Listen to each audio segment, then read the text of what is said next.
Nagpakita si Jesus sa mga tagasunod niya. Habang pinag-uusapan nila ito, nagpakita si Jesus at tumayo sa kalagitnaan nila at binati sila. Sumainyo ang kapayapaan. Pero nagulat sila at natakot dahil akala nila ay multo ang nakita nila. Kaya sinabi ni Jesus sa kanila, "Bakit kayo natatakot? At bakit kayo nag-aalinlangan? Ako talaga ito. Tingnan ninyo ang mga bakas ng mga pako sa mga kamay at paa ko.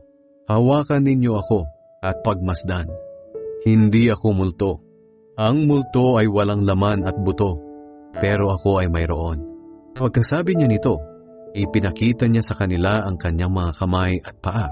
Sa kagalakan nila at pagkamangha, halos hindi pa rin sila makapaniwala.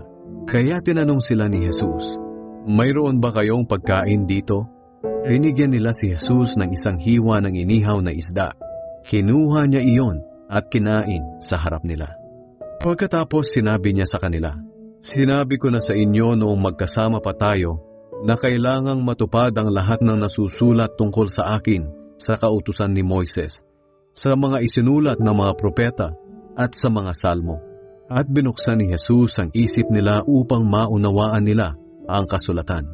Sinabi niya sa kanila, "Ayon sa kasulatan, kailangang magtiis ng hirap at mamatay ang Kristo, ngunit muling mabubuhay sa ikatlong araw.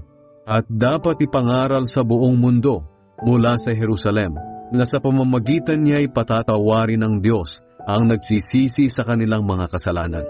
Kayo ang mga saksi sa mga bagay na ito.